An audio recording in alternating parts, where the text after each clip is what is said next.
โชคอยู่ที่การแสวงวาสนาอยู่ที่การกระทำต่อไปขอเชิญรับฟังรายการธรรมยามบ่ายจากพระครูไพศาลสุตากรวัดทุ่งปากเกร็ดหนองหานสันทรายได้แล้วณบัดนี้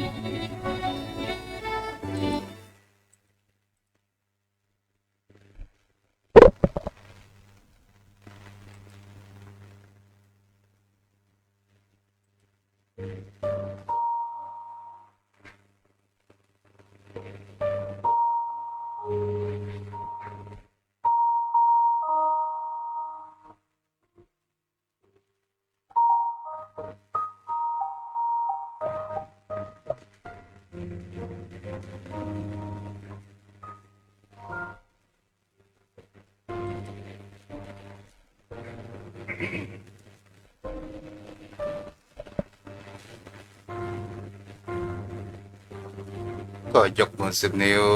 กราบนอบน้อมบรรดาอภิวาทน้อมระลึกถึง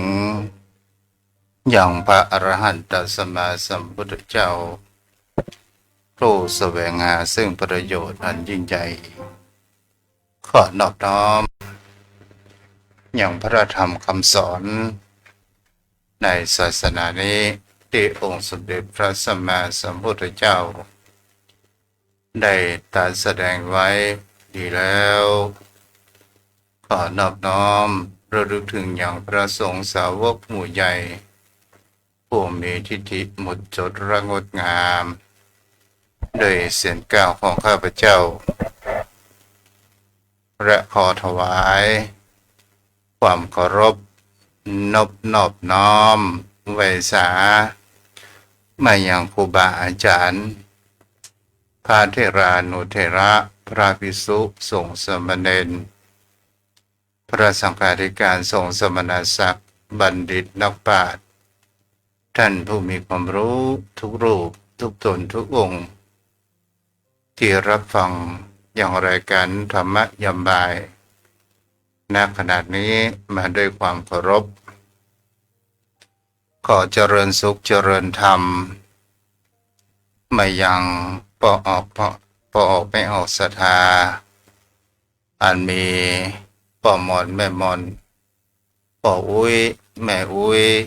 ปีป่านาอาท่านผู้ฟังผู้มีบุญทุกท่านที่ติดตามรับฟังธรรมยามบ่ายทางสถานีวิทยุพระพุทธศาสนาและจริยธรรมจังหวัดเชียงใหม่96 เมกะเฮิรตซ์โดยการส่งลิงก์สัญญาณไปณอาคารสุเทพสุพรมครุประชาข้างหอพญายเมืองลายจ่ายกลางเมืองเชียงใหม่และส่งยังขึ้นยังวัดพระธาตุดอยสุเทพราชวรวิหารได้รับความอนุเคราะห์เมตตาจากท่านพระอาจารย์พระมหาประสิทธิ์ประสาธิโกผู้คอยเขาลิงก์และส่งสัญญาณไปถึงยังโยมพ่อโยมแม่ผู้มีจิตใจอันเป็นธรรมะผู้มีจิตใจ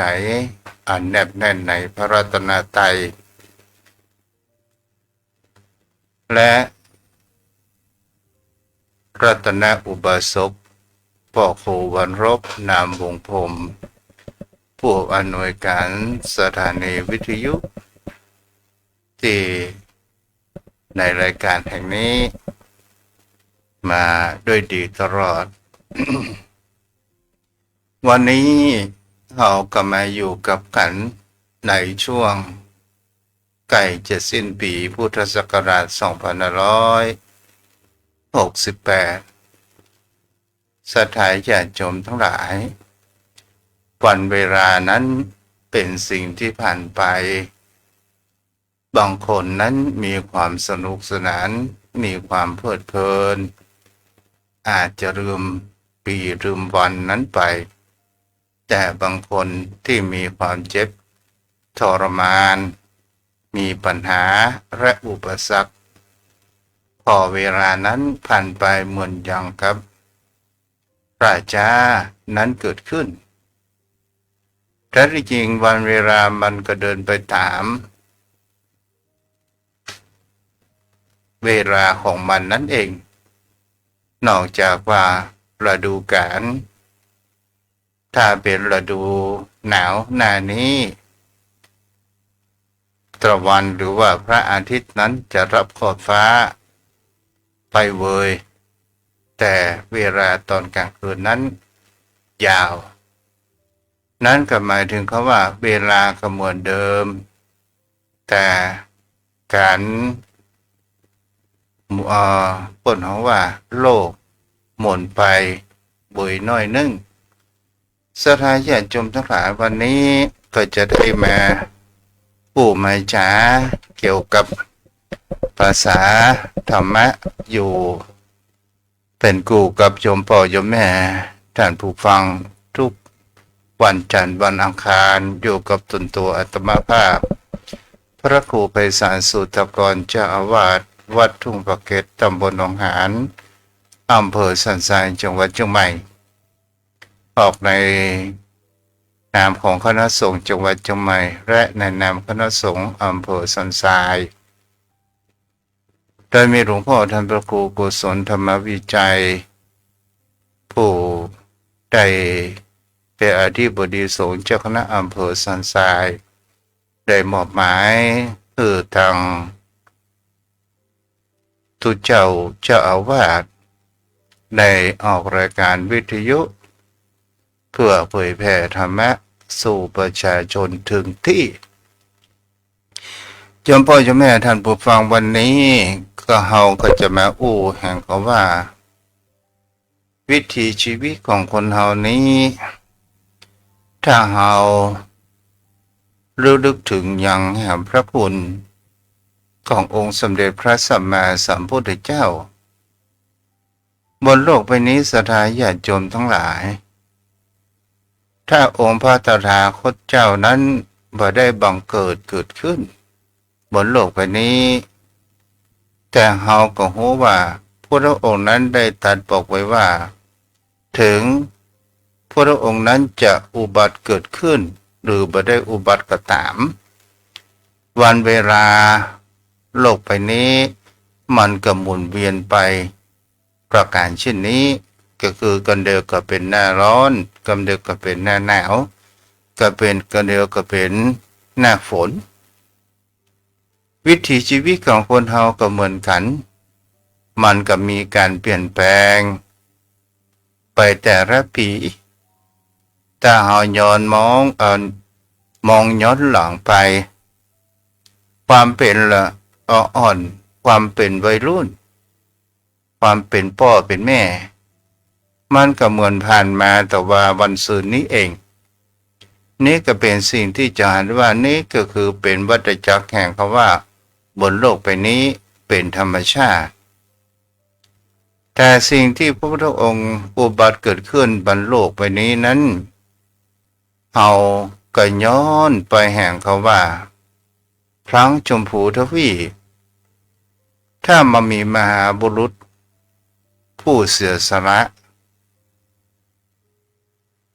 ก็มามีองค์สมเด็จพระสัมมาสัมพุทธเจ้าเกิดขึ้นบนโลกใบนี้ได้อย่างแน่นอน ศรัทธาญาติโยมทั้งหลายมองย้อนไปชีวิตของเจ้าชายสิทธัตถะนั้นเป็นผู้ที่หันได้ว่าพระบิดาของพระบิดาของเจ้าชายสิทธัตถะคือพระเจ้าสุโธทนะที่มีความลังเลในกลัวที่จะราชบุตรนั้นจะเสด็จออกพระนวดหรือว่าออกบวชศรัทธาญาติโยมทั้งหลายก็ได้สร้างแห่งคำว่าพันธะโดยการที่บำรุงบำเรอด้วยกิเลสกามด้วยกรรมคุณต่างๆนานานั้นเกิดขึ้นเพื่อที่จะผูกจิตผูกใจมัดอย่างเจ้าชายสิทธัตถะนั้นเพื่ออยู่กับเมืองกรุงกบิลพัสเพื่อจะได้สืบสันตติวงศ์เป็นพระมหากษัตริย์แทนพระองค์เองศรัทธาญาติโยมทั้งหลายแต่เจ้าพระราชบิดาก็คือพระเจ้าสุโธทนะนั้นก็ได้คิดถึงแห่งคำทำนายของพราหมณ์ทั้ง8ซึ่งมีหนึ่งในผู้นั้นบอกว่ามหาบุรุษผู้นี้จะต้องเป็นผู้ออกบวชเป็นศาสดาเอกของโลกอย่างแน่นอนทิ้งความลังเลในความเป็นผู้เป็นพ่อก็ไม่อยากจะให้ลูกนั้นออกบวช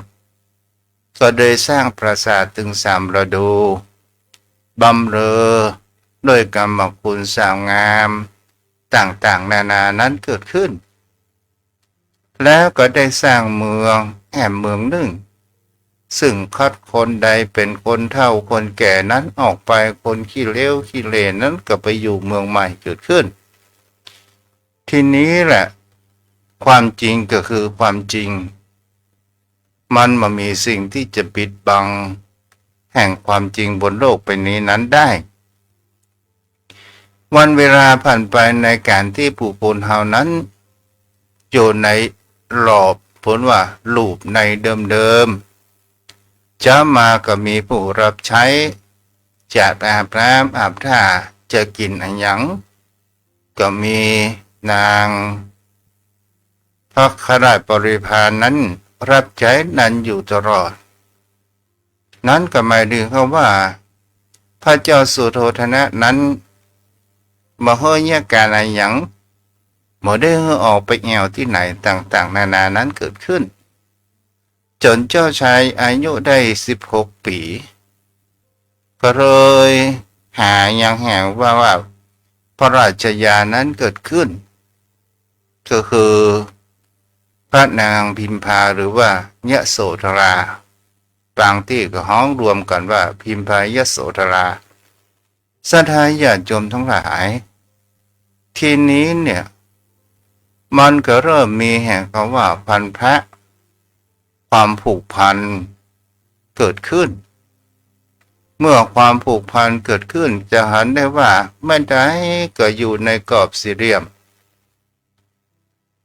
ที่เป็นเมืองล้อมรอบไม่ได้ออกไปที่จะไปปนว่าทัศนศึกษาหรือว่าไปประพาสเหมือนพระสงฆ์องค์เจ้าก็เช่นเดียวกันศรัทธาญาติโยมทั้งหลายก็อยู่ในโลกแห่งเขาว่า4 กำแพงอยู่บนโลกใบนี้จะไปในที่ไหนเวลาวิกาลมันก็บ่สามารถที่จะไปได้เจ้าชายสิทธัตถะนี้ก็เช่นเดียวกันศรัทธาญาติโยมทั้งหลายซึ่งมีแห่งเขาว่าอามาตย์ผู้รู้ใจนั้นก็คือนายชนะ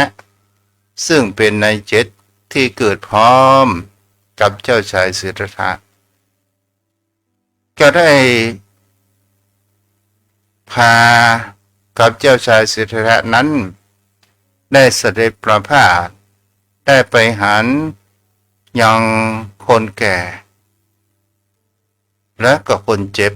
คนตาย จนไปถึงแห่งคำว่าเพศแห่งนักบวชทีนี้แหละสถานญาติโยมทั้งหลายเฮาจะหันเถอะว่าครั้งนั้นเนี่ยมันก็มีการปกครองอยู่ในแห่งคำว่าศาสนาพราหมณ์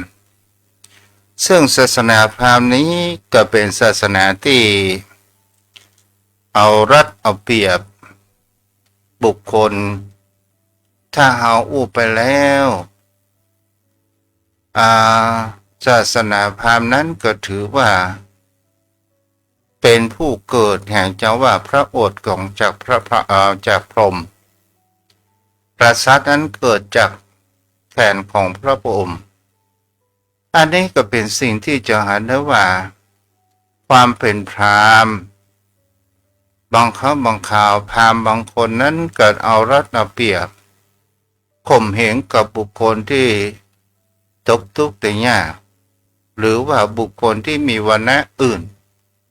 วรรณะที่ต่ำสุดจะเป็นวรรณะสูตร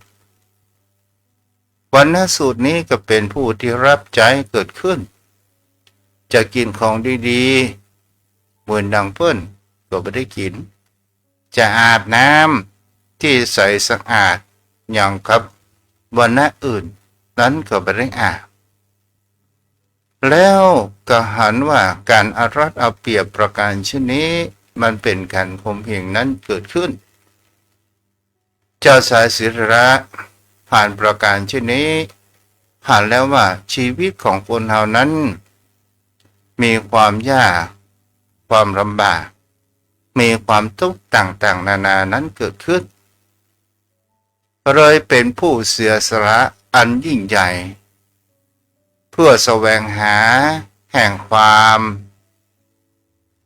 สลัดแห่งความทุกข์แห่งจิตแห่งใจที่เกิดขึ้นอยู่ในราษฎรหรือว่าประชาชนทั้งหลายเขาก็ได้หันว่าสิ่งที่พระพุทธองค์กระทำก็ได้ความเสียสละแห่งราชบัลลังก์เสียสละแห่งความสุขสบายเกิดขึ้น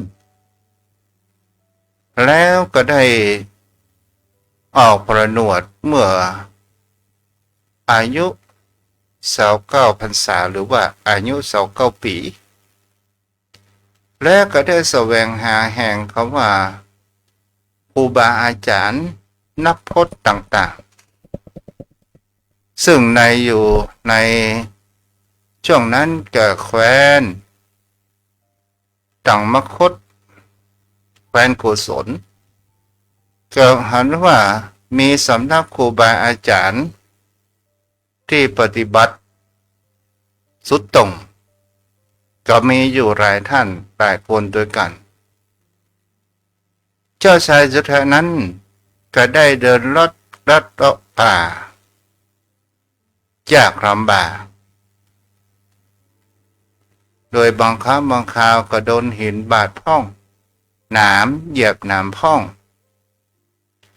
แล้วก็ได้นุ่งผ้า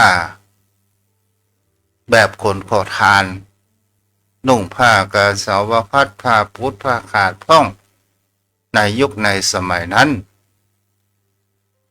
เพื่อที่จะประโยชน์อันสูงสุดนั้นก็คือแสวงหาเขาว่าความแท้จริงแห่งความหลุดพ้นก็คือความโมกขธรรมคือความพ้นจากแห่งความทุกข์ทั้งปวงเพื่อประโยชน์แก่ชาวโลกก็ได้ไปเรียนยังสำนักของดาบสอุทกาดาบสและอาราลดาบสแต่กหันว่าได้เพียงแค่ฌานสี่ต้องอั้นก็ยังบ่ใจเป็นทางที่ถูกหลุดพ้นเตื้อเพราะว่าฌานสี่นี้ก็หมายถึงว่ายังสามารถเวลาเราออกกรรมฐานมันก็เหมือนกับบ่หินทับหญ้าเมื่อเอาบ่หินออกหญ้าก็โป่งเหมือนดังเดิมแล้วชีวิตของคนเราก็เช่นเดียวกันออกจากกรรมฐาน ถ้าเราบ่สำรวมทวารทั้งห้ามันก็จะทำให้คือกิเลสนั้นเกิดเหมือนดังเดิมพระองค์นั้นก็ได้แสวงหาเขาว่าโมกขธรรมลองผิดลองถูกจู่หลายครั้งหลายหนด้วยกันก็ได้ไปแสวงหาพ่อนักพจน์ซึ่งมีปัญจวัคคีย์ทั้งห้าติดตามรำตัวเพื่อที่จะหันได้ว่า เมื่อเจ้าสาจิทะนั้นได้ถึงแห่งเขาว่าโมกขธรรมแล้วตนเองในแห่งเขาว่าเป็นลูกศิษย์จะได้บรรลุธรรมอันสูงสุดเช่นเดียวกันในยุคนั้นสมัยนั้นเนี่ยก็เป็นสิ่งที่ได้บำเพ็ญโดยความสุดตรงคือหันนักพจน์ต่างๆนานาอดข้าวอดอาหารอดน้ำเพื่อที่จะแห่งความว่าหลุดพ้นได้เอาลิ้นแตะเพดานได้ก้านลมหายใจพ่องแล้วก็กินข้าววันละนิดตอนสุดท้ายก็บ่กินฉันแต่น้ำเมื่อเหตุการณ์ไปประการเช่นนี้เนี่ยศรัทธาญาติโยมทั้งหลายอ่านแล้วว่ามันปัจจัยเป็นต่างแห่งความผลทุกข์มันเป็นแต่ความทรมานเกิดขึ้นพระองค์นั้นก็ได้มาบำเพ็ญทางจิตถ้าหาอู้ยุคในสมัยนี้ก็หมายถึงเขาว่าบำเพ็ญทางวิธีคิดมันกับเกิดแห่งเขาว่าจิตก็คือรู้ก็คือวิธีคิดในความเป็นจริงของธรรมชาตินั้นเกิดขึ้นเจ้าสาจิทะนั้นขันแล้วก็ได้กลับมาเสวยพระกายอาหาร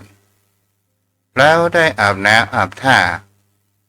เพื่อให้พละกำลังนั้นพลิกฝืนขึ้นมาก็ได้ไปนั่งจู่ที่ต้นหลังแห่งหนึ่งบังเอิญนางสุชาดาซึ่งเป็นลูกสาวเพิ่นเขาว่าเป็นลูกสาวเศรษฐีคนหนึ่งแล้วก็เป็นสิ่งที่จะหาได้ว่านางสุชาดานี้มีครอบครัว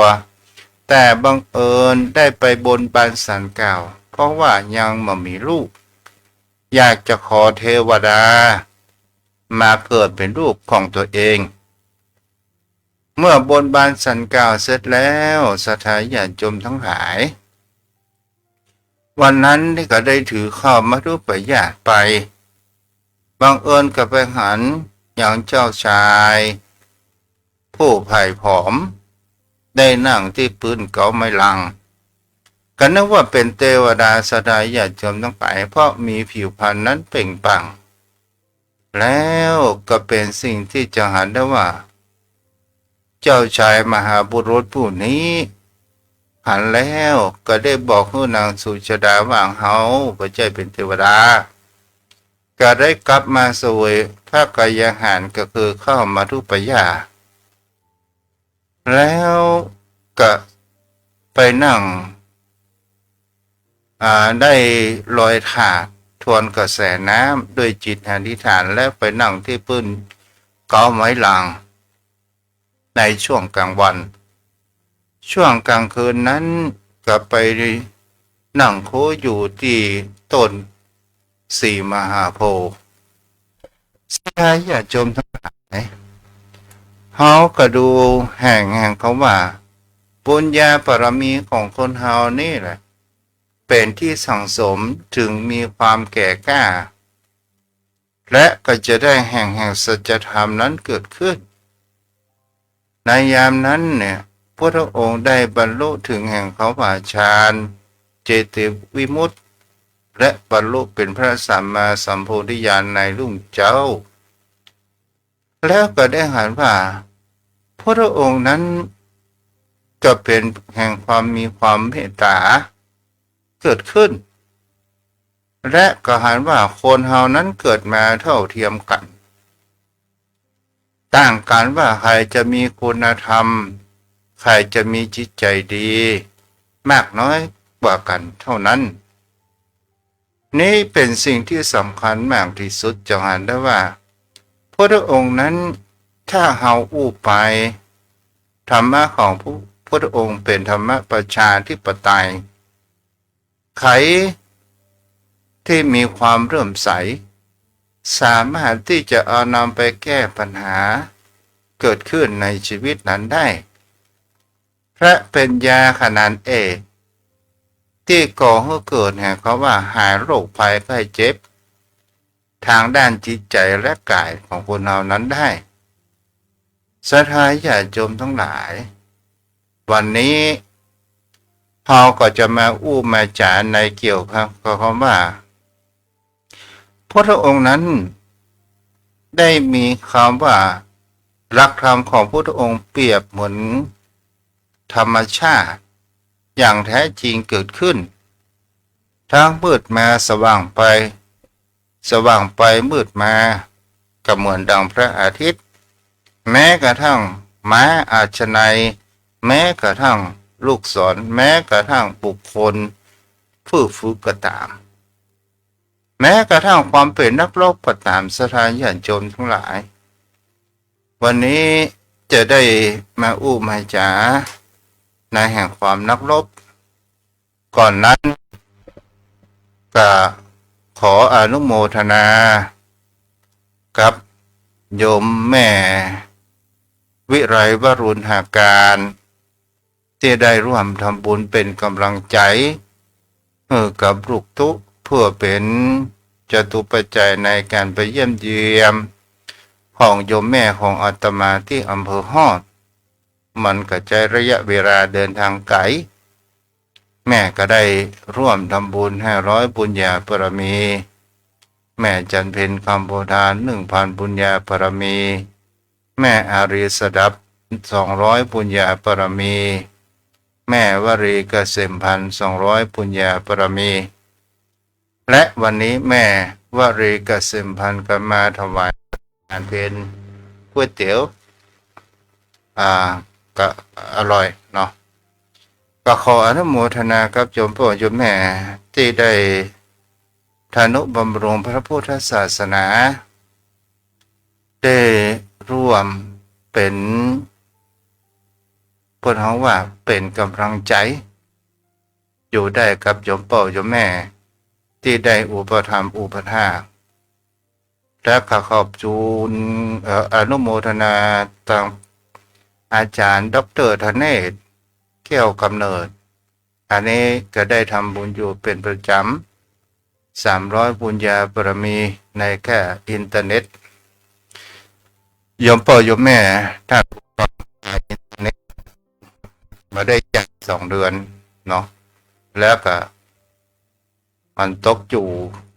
ปันป่ายเลยอินเทอร์เน็ตกับโทรศัพท์โอ้ช่วงนี้เศรษฐกิจก็บ่ค่อยดีก็บ่อยากจะรบกวนโยมพ่อโยมแม่ท่านผู้ฟังโยมพ่อโยมแม่แม้กระทั่งข้าวปลาอาหารบางท่านบางคนนั้นก็วิตขาดบอกบุญไปบางครั้งบางคนที่มีความพร้อมก็สามารถที่ทำบุญได้ถ้าพร้อมก็บ่เป็นหยังฟังแล้วก็ได้บุญเหมือนเดียวกันวันนี้เฮามาอู้ในธรรมะแห่งเขาว่าพวกเขาว่าสมรภูมิในแห่งเขาว่าการลบศรัทธาญาติโยมทั้งหลายเฮาลองมาพระพุทธองค์ที่เจ้าชายสิทธัตถะเสด็จออกบวชเป็นพระสัมมาสัมพุทธเจ้าเนี่ยผู้บรรลุเป็นพระสัมมาสัมโพธิญาณนี้เนี่ยก็หันว่าเจ้าโลกนี่ทุกกายบ่พอทุกใจแฮมสิ่งที่คนเฮากลัวที่สุดก็คือทุกอกทุกใจมันอยู่ทางในไข่บาหัน แต่ทุกตังนอกทุกกายทุกสวาหากินทางด้านกายมันเหนื่อยมันพักแล้วมันก็หายพระองค์หันประการเช่นนี้ว่าสิ่งที่คนเฮานั้นมีความทุกข์มากที่สุดก็คือการเวียนว่ายแต่เกิดในวัฏสงสารนี้แหละมันเป็นทุกข์ความเป็นมนุษย์ของคนเฮาก็จะหันได้ว่าธรรมะของพุทธองค์นั้นดีอย่างเสียอย่างเฮาได้เกิดมาเป็นคนก็ถือว่าเฮามีบุญเสียอย่างเดียวก็คือว่ามันมีทุกข์ในการลำบากทำมาหากินทุกข์ในความเจ็บป่วยเมื่อยไข้ทุกข์มามีเงินมามีทองทุกข์มามีบุตรธิดาทุกข์มามีลูกมามีเมียนั่นก็คือ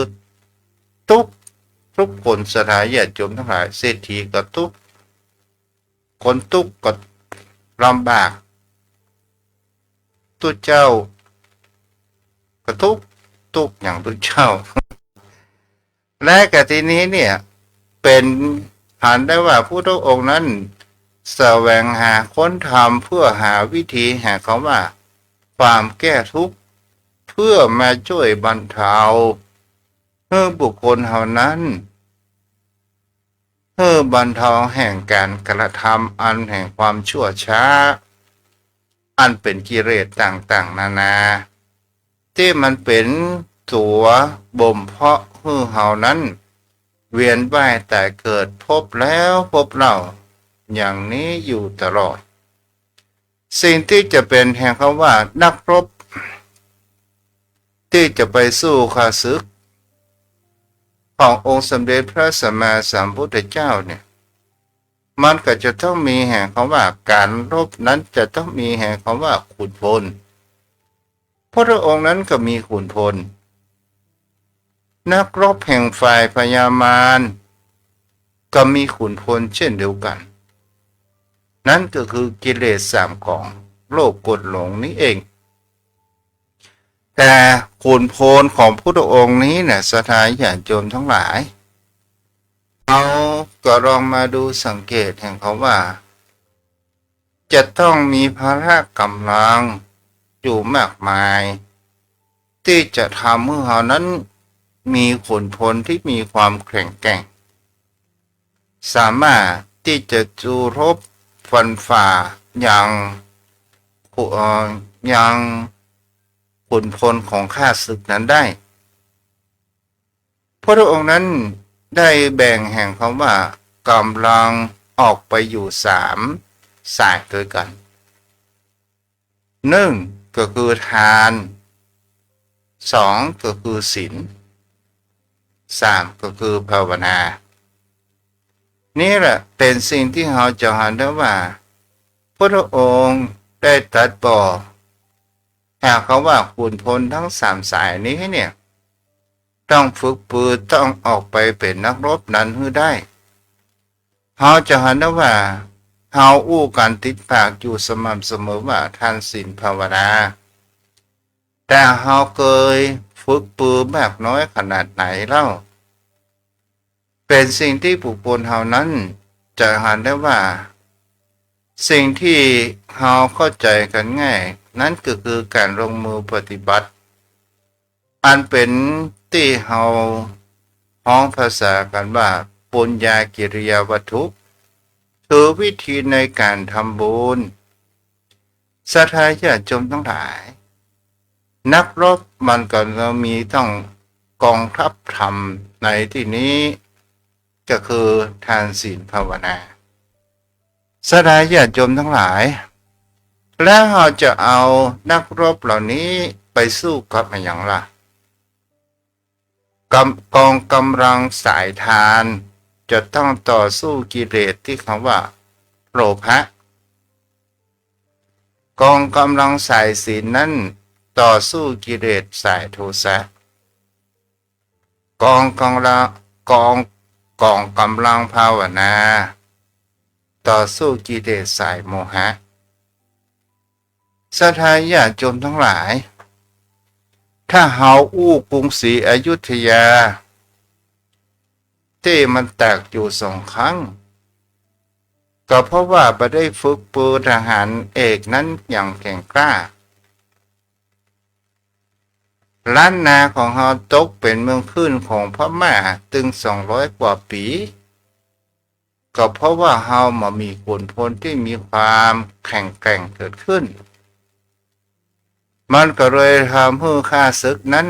ตีเข้ามาได้ง่ายเกิดขึ้นถ้าอย่างคำว่าบุคคลที่เฮาตกเป็นทาสแห่งคำว่าโลภะแห่งความโลภถ้าเฮาลองนึกดูดีๆความโลภนี่สถาญาติโยมทั้งหลายบางครั้งบางคราวมันก็ทำให้ขาดพี่ขาดน้องขาดเพื่อนหูใจขาดไปเสียทุกสิ่งทุกอย่างก็มีก็เพราะความโลภขาดคนหูใจแต่ถ้าว่าเฮานั้นเป็นคนที่มีแห่งคำว่าอภัยทานในที่นี้ก็คือการให้การช่วยเหลือการยื่นแบ่งปันเมื่อเฮายื่นแบ่งปันหรือว่าเฮาทำบุญใส่บาตรทุกเจ้ามันก็เป็นการกำจัดแห่งเขาว่าอิจฉามัตเพื่อนเขาว่าความตนีที่เหนียวออกจากจิตจากใจของคนเฮานั้นไปได้และเฮาก็จะเห็นว่าเริ่มที่จะมีมิตรและผูกพันในการเฮาก็ยังเช่นสมัยเมื่อก่อนมันบ่มีกำแพงกั้นแยกเขตแดนบ้านต่อบ้านเหนือมีแก่งโฮบ้านใต้มีแก่งแคการแลกเปลี่ยนกันและมันก็เลยมีความผูกพันเกิดขึ้นแต่ถ้าว่าคนเฮานั้นมีความตนีที่เหนียวมายื่นแบ่งปันบางครั้งบางคราวมีคนต่างถิ่นมาหาเฮาก็บ่สามารถที่จะรู้ได้ว่าภายมาหาพ้องขโมยกระโจนขึ้นหอขึ้นเฮือนถ้าเฮาเป็นคนที่มันมีน้ำจิตน้ำใจหันเปิดมาคนข้างบ้านหันขโมยขึ้นหอขึ้นเฮือนก็เลยบอกว่ามันไม่ใช่เรื่องของตัวเองเพราะว่าบุคคลที่อยู่ทางข้างนั้นมามีน้ำจิตน้ำใจนั้นเกิดขึ้นบางครั้งบางคราหมูหวังในเขตแดนของตัวเองยื่นไปบ้านของคนอื่นเปิ้นขอหมูหวังกินแก้ส้มแก้เปรี้ยวปากต่างๆนากลับไปบอกมีความตนีขี้เหนียวว่านั้นหวังของกูอย่างนี้เป็นต้นตอนสุดท้ายก็เป็นคนแล้งน้ำใจแล้งน้ำเนี่ยเฮาก็ลองดูว่าไอ้อย่างก็ตามที่มันขาดความเป็นน้ำถ้าดินขาดน้ำมันก็ทำให้แตกรอยแตกแล้วเกิดขึ้นและบุคคลก็ไม่สามารถที่จะอยู่อาศัยได้เพราะว่าปัจจัยแห่งธรรมชาตินั้นก็คือคำว่าน้ำมันเป็นเครื่องแห่งคำว่าอุปโภคบริโภคนั้นเกิดขึ้นถ้ามันมีน้ำก็สามารถที่จะต้องหอต้องเงินนั้นได้เฮาก็พออย่างกับบรรพบุรุษของเฮานะโยมพ่อโยมแม่เปิ้นก็ตั้งบ้านตั้งจองอยู่ที่ใกล้ริมน้ำอยู่สม่ำเสมอเพราะว่าใกล้ริมน้ำมีน้ำอุปโภคบริโภคทำไร่ไถนาตลอดจนถึงบ้านถึงจองต้องขุดน้ำบ่อถึงจะมีน้ำถ้าเราเป็นคนมีน้ำอกน้ำใจเปิ้นเรามีน้ำบ่อเปิ้นมาทักเราก็แบ่งปันไปเพราะว่ามันเป็นน้ำในดินไม่ได้เป็นของไผแต่ถ้าว่าเราเป็นคนมีน้ำใจแรง มันก็ไม่มีภัยพบค้าสมาคมและกระทำให้ถ้าบุคคลมีน้ำจิตน้ำใจช่วยเหลือยื่นแบ่งปันในการให้ทานผ่านบุคคลอื่นที่มาขอเข้ากินสักมื้อหนึ่งสองมื้อเฮาก็มีน้ำจิตน้ำใจเพิ่นและเฮาอย่างนั้นว่าแม้กระทั่งเข้าทัพพีเดียวไปยังสร้างแห่งเขาว่าความกตัญญูกตเวทิตาได้เหมือนกับอย่างพระสารีบุตรเป็นผู้ประเริมคุณของพระราธพราหมณ์สมัยครั้งเป็นพราหมณ์ตอนหนุ่มๆต่อมาสถานญาติโยมทั้งหลายกำลังทำสายที่สองคือศีลสายนี้เป็นผู้ปราบศัตรูอันเป็นตัวแห่งเขาว่าสลายแห่งเขาว่าสายโทสะถ้าบุคคลเฮามีศีลเนี่ยเฮาบ่ต้องไปรักษากฎหมายอย่างก็ได้เพราะว่าศีล5 ข้อเนี่ยมันก็ควบคุมไปทุกเรื่องถ้าบุคคลเฮานั้นมีเอาจะให้แล้วว่าศีลข้อแรกข้อ2ข้อ3มันเป็นไปทางกายเฮาสำรวมกายแล้วเฮาบ่ได้ไปเบียดเบียนไผเฮาบ่ได้เอาสิ่งของไผเฮาบ่ได้จู้สู่เมียไผบ่ทั้งผัวมันก็บ่มีศัตรูมันก็มีอย่าแม่ผู้ทักลานต่อมาเฮารักษาศีลข้อที่4เฮาก็ฉานได้ว่าเป็นบุคคลผู้มีแห่งคำว่าสัจจะอู้อย่างใดก็เป็นอย่างนั้นอู้กำไรก็เป็นกำนั้นแต่ปัจจัยที่อู้ตอแหลถ้าอู้ตอแหลก็คือเป็นการอู้อวดตัวเก่าว่าเป็นอย่างอันอย่างอี้หมายถึงเขาว่าเฮาบอกอู้ขี้จุบอกอู้โซเสียดไปอู้ยามน้ำใจไผแต่เฮาอู้โดยแห่งเขาว่าความสำรวมถูกท่องกระเทศะและอู้ความจริงออกมามันก็เป็นที่แห่งเขาว่าเชื่อถือและนับถือนี้เกิดขึ้นกำลังสายที่3ก็คือสายภาวนาตัวนี้เปิ้นฮ้องว่าเป็นตัวต่อสู้กิเลสสายแห่งคำว่าโมหะโมหะเนี่ยโยมพ่อโยมแม่ซึ่งมันเป็นสิ่งที่บุคคลเฮาจะหันได้ว่าอันแปลว่าความหลงความหลงในที่นี้ก็หมายถึงเขาว่า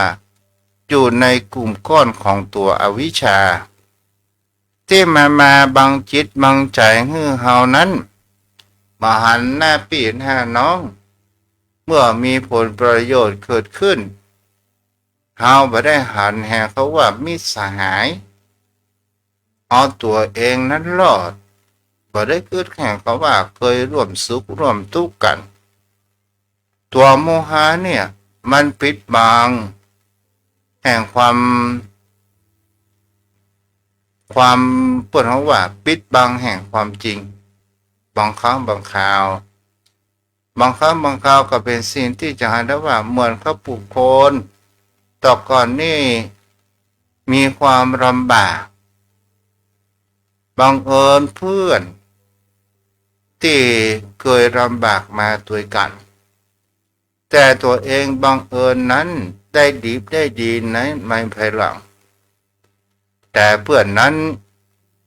เมื่อเคยอยู่กินด้วยกันร่วมสุขร่วมทุกข์ด้วยกันสุดท้ายเพื่อนนั้นได้รับความลำบากเพื่อนจะมาพึ่งพาก็หันได้ปฏิเสธเกิดขึ้นบ่อยู่บ้านพ่องอยู่ที่อื่นพ่องว่าบ่สะดวกพ่องต่างๆนานานี่แหละศรัทธาญาติโยมทั้งหลายตัวโมหะนี่มันหมายถึงเขาว่า มองภาพเพื่อผิดมองภาพผิดก็คือหมายถึงเขาว่าเราเห็นอนัตตาความไม่มีแก่นสารบนโลกวันนี้ว่าเป็นอัตตาคือว่าเป็นตัวเป็นตนนั้นเกิดขึ้นเราลองมาดูวาดภาพว่าวิชาแปลว่าตัวรู้อวิชาแปลว่าตัวไม่รู้สองสายเนี่ยสถานญาติโยมทั้งหลายเอาลองมาดูสังเกตให้เขาว่าเอาวิชาก่อนโยมพ่อโยมแม่ตัวในกลุ่มก้อนทหารของเอาวิชานั้นมีอย่างพ้องสายแรกก็คือตัวโลภะโลภะคือความโกรธปาปิจฉาปาปิจฉาก็คือความเบียดเบียนมหิจฉาก็คือเป็นสายแห่งเขาว่าโลภะนี่เดินตุเดิมพอก็แปะ ต่อมาสายโทสะสายแห่งความโกรธคือโทสะโกรธะคือความโกรธโทสะนี้ก็หมายถึงเขาว่ามีความคิดโกรธอยู่ในจิตในใจยังบ่ได้กระทำเตื้อโกรธะแปลว่าโกรธและลงมือกระทำปฏิฆานี่ก็คือประหัตประหารกันเลยเกิดขึ้นตัวโมหะก็หมายถึงเขาว่าตัวที่ปิดบังกั้นแห่งจิตใจอย่างเช่นอกตัญญูมาทะปมาทะนั่นก็คือความประมาทจอมพ่อจอมแม่เราก็ลองดูสังเกตว่าอกตัญญูเนี่ยบางคนบางท่านเนี่ยเมื่อตัวเองเล็กๆน้อยๆพ่อแม่เคยอุ้มชูพอเวลาใหญ่มาว่าพ่อแม่นั้นปัตตานสมัยล้าหลังคำคึกต่างๆนานาดูถูกเหยียดหยามอย่างนี้เป็นต้นและเขาจะมากำจัดสายแห่งเขาว่าที่เป็นหมู่โลภะเขาจะควรทำอย่างไร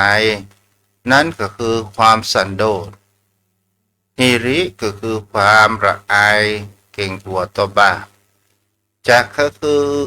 ะก็คือการบริจาค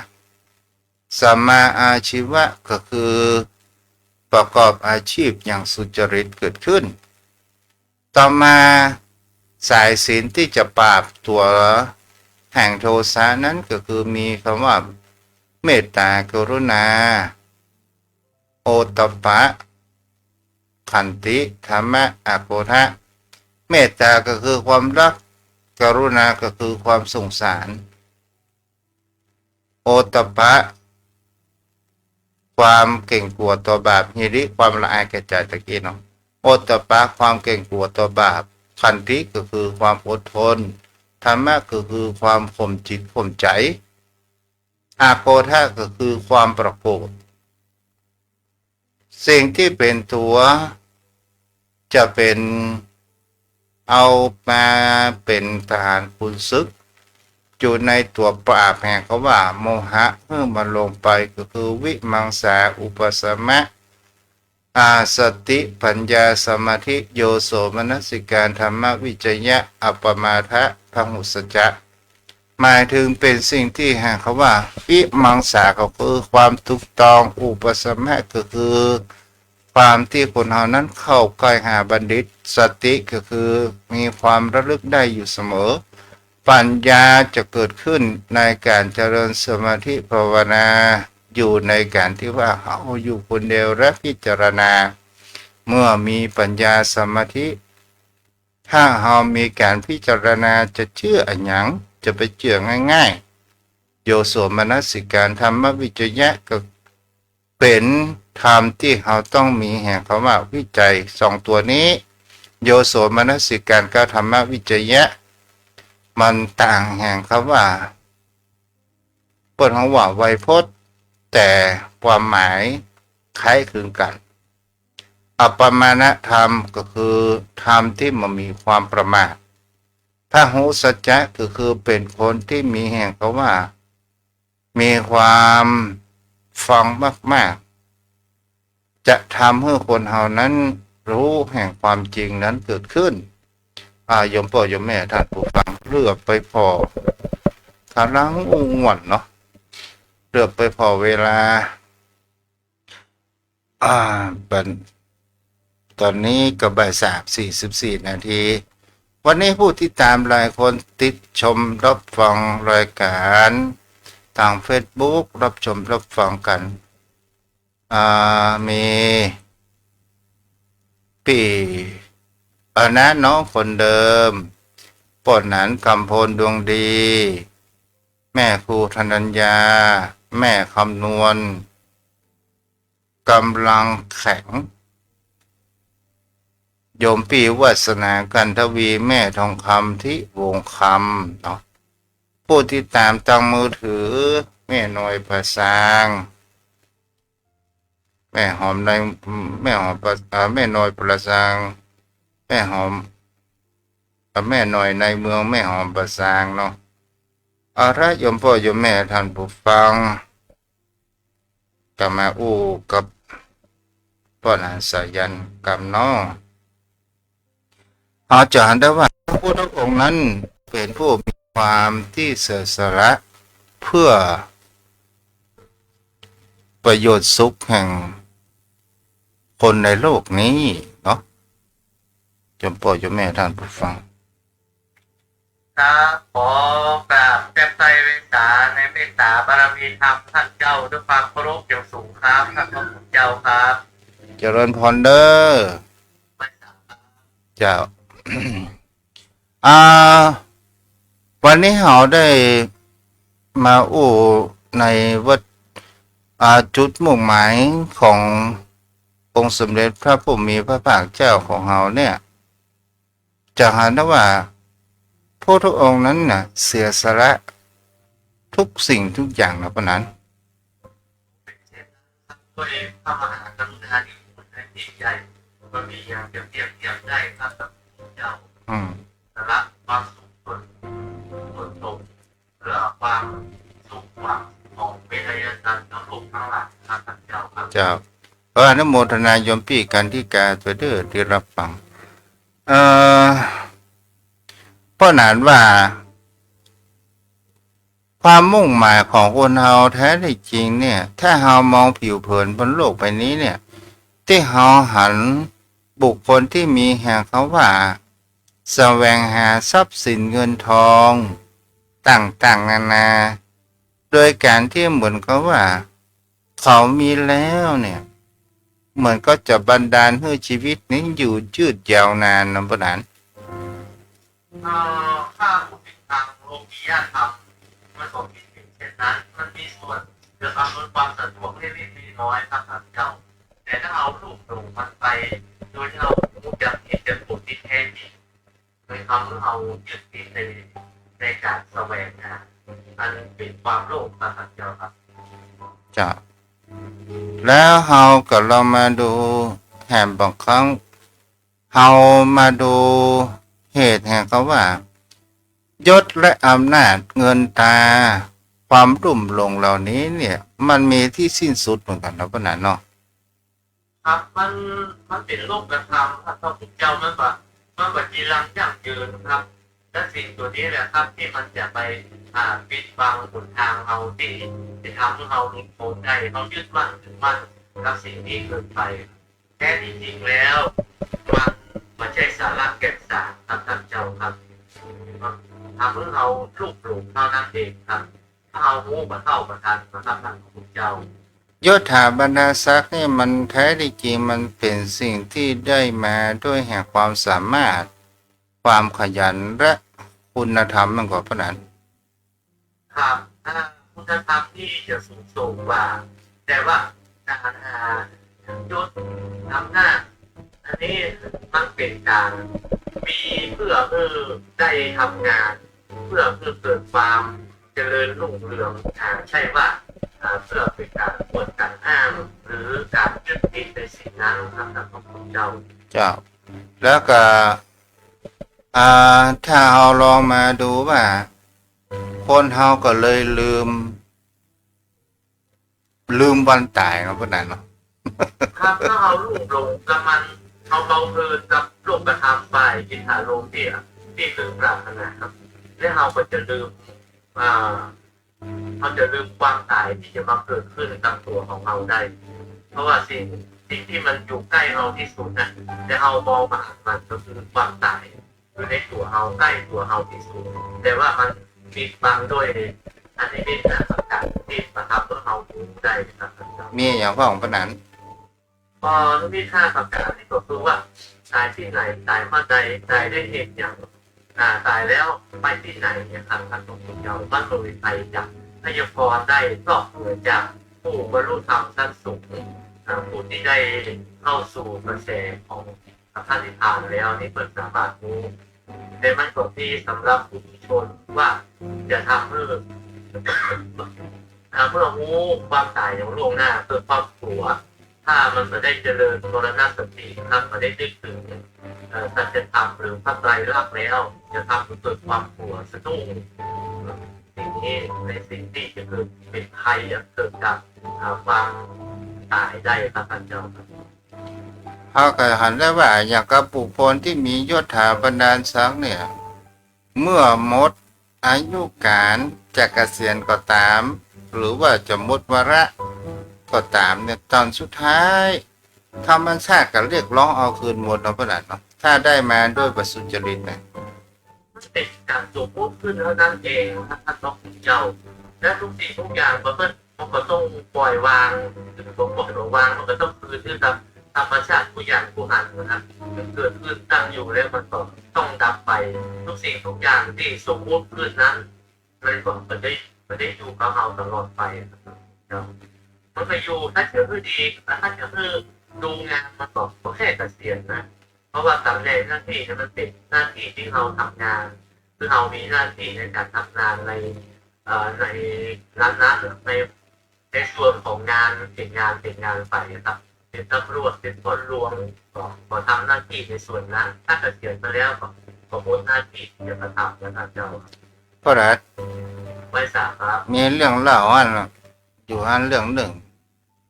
มีตำรวจจราจรนั้นเกิดด่าน แล้วบังเอิญไปยับละอ่อนวัยรุ่นที่ขับรถเวยแล้วละอ่อนวัยรุ่นนั้นโดนตำรวจจราจรเกิดละอ่อนก็ถามว่าฮู้ก็ผมเป็นลานของไผตำรวจนั่นก็ถามว่าเป็นลานของไผผมเป็นลานสจแล้วตำรวจนั้นก็หันประการเช่นนั้นแล้วก็เตียวเข้าไปในโรงที่ป้อมของตัวเองที่ป้อมจราจร แล้วละอ่อนนั่นก็นึกว่าโอ้ให้อย่าพลาดแปลว่าจราจรตำรวจจราจรติ๊กไปเอาใบสั่งมาแหบ3 ใบเอาไปฝากขึ้นนาจริงไปสจอย่า เป็นว่าสจก็จดนี่ เรียกว่าจะทานเลยครับเจ้าครับ เอาละพ่อนะวันนี้ ครับจะใจเป็นสามเป็นสามท่านเจ้านะครับนี่คือนักธรรมคำสอนในวันนี้เพื่อนำมาปฏิบัติคือเหมาะสมกับฐานะอัตภาพของตนของแต่ละท่านนะครับท่านญาติธรรมกัลยาณมิตรกัลยาณธรรมทุกท่านเอาไปได้ศึกษาธรรมะในการเราได้เรียนรู้ในการของเขามีธรรมะที่เราได้เรียนรู้เราได้ฟังจากพระพุทธเจ้านะครับคือนำมาประพฤติปฏิบัติเพื่อให้เกิดประโยชน์ส่วนที่ผลก็จะได้รับได้ผลตามสมควรแก่สภาพนะครับขอสวัสดีครับขอบคุณครับ เจริญพรเด้อเอาละโยมพ่อโยมแม่ที่อยู่ทางบ้านภายจะสนทนาธรรมอู้จ่ายพ้องก็จดได้เด้อตอนนี้เปิดใส่หน้าใหม่แล้ว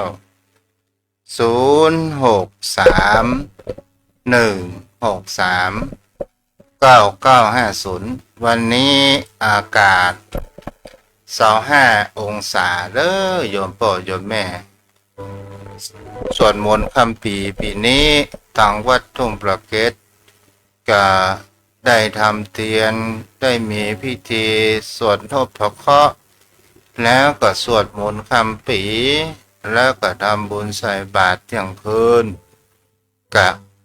ใครอยู่ใกล้ก็จะมาได้ก็มาเนาะถ้าทนหนาวได้ก็ดี ถ้าประสะดวกนั่งอยู่ในบ้านนะเด้อสวดอิติปิโสไปเนาะใครจะโทรเข้ามาได้โทรมาได้เด้อโยมพ่อโยมแม่ท่านผู้ฟัง ที่รับฟังอยู่ณขณะนี้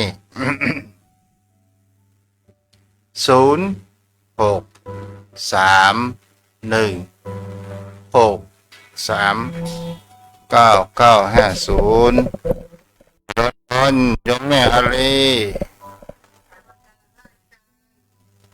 จ้า 2 วันแล้วก็เสียงรอง หา เป็นจังหวัดเป็นจังหวัดตกพอ2 วันแล้วครับ จะไม่เป็นไรนะ ดีกว่าเป็นนายอำเภอเนาะ ขอบคุณนะ จ้ะ จ้า นะคะ จ้าทานน้ำอุ่นเยอะๆจ้า แม่จันแก้วเนาะพี่สาวเมื่อมีทุกข์อย่าลืมธรรมะอนุโมทนาเด้อที่รับฟังกัน 063-163-9950 แถม5 นาทีเนาะอากาศมันเปลี่ยนแปลงอยู่สม่ำเสมอเด้อโยมพ่อโยมแม่บางวันก็เมื่อเช้าเย็นเมื่อตอนร้อนบางครั้งบางคราวเมื่อเช้าเย็นหนาวเมื่อตอนร้อนเนาะคืนตกคืนมาก็เย็นสุขภาพร่างกายเป็นสิ่งที่สำคัญมันดื่มน้ำอุ่นรักษาสุขภาพกันตัวเจริญพรแม่แก้วเรือนจ้าแม่เจ้าหนาวก็แม่อาบน้ำแล้วเหรอเจ้าเจ้าแม่เจ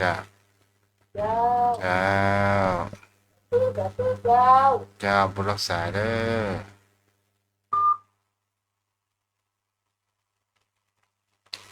ตลอดจนถึงโยมแม่ที่มาได้โทรมาขอแม่จันแก้วจ้าแม่ เก็บมาแค่แบบทันได้กว่าเนาะ มอไปไหนแม่เนี่ย ถ้าไปจังแดวมันอย่าได้ จ้าได้ฟังอยู่เนาะ เจ้า บุญรักษาเด้อ เจ้า จ้าแม่เอาแล้วค้างแหม2 นาที 063-163-9950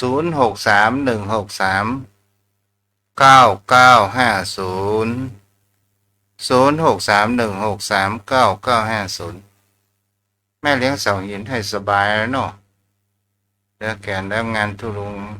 เมื่อยเนาะ063-163-9950 063-163-9950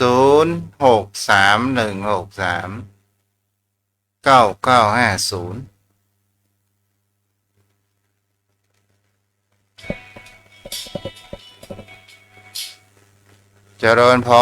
ร นมัสการเจ้าพระอาจารย์ เจ้าแม่อยู่ไหน แม่ปิดไม่เยอะแม่ปิด เจ้าเดี๋ยวไปอันนี้ไปชื่อนะ จ้า อันแม่อยู่สองแปลงแม่อยากได้เบอร์โทรแต่อยากบัญชีเจ้า พร้อมเพย์เบอร์นี้ก็ได้นะแม่เด้อ เอาเบอร์โทรเนี่ยเนาะ เจ้าแม่ แล้วเบอร์บัญชีมีก็ มีแม่ เอาเบอร์บัญชีดีกว่าไปบัญชีเดี๋ยว แม่ขอปิดวิทยุแม่ก่อนนะ ไม่ได้หรอกนี่หรอ 375เดี๋ยวนะเจ้า จ้าเข้าใจเด้อเวลาน้อย 375 007 02ตัวเนาะ เจ้า จ้า007 1306 1306ได้ธนาคารเจ้าก รุงไทย อ๋อกรุงไทย แม่อย่างนี้ แม่พวงเพชรเจ้า แม่ แก้วแม่อันเดียวจะโอนเงินเพื่อค่าจานน่ะ อ๋อ เดี๋ยวเอามาให้ตี2อันนะอันนี้ไปเห็นแล้วมันได้เบอร์โทรอันเลขบัญชีสักเพื่อแล้วถ้าแข่งได้ทำไมโอนคือเราโอนเข้าแล้วแม่จะไปโทรบอกค่าจานเนาะ เจ้าอนุโมทนาได้แม่เด้อแม่พวง เอาโทนครับ37500711306นะเจ้า เจ้าแม่ เจ้านวัตการเจ้า เจ้าผู้รักษาเด้อ เจ้าสาธุ เจ้าที่ติดตามรับฟังเนาะเอาละครับวันนี้ก็คงเอาไว้เพียงเท่านี้ขอบรรจุปัจจัยโยมพ่อโยมแม่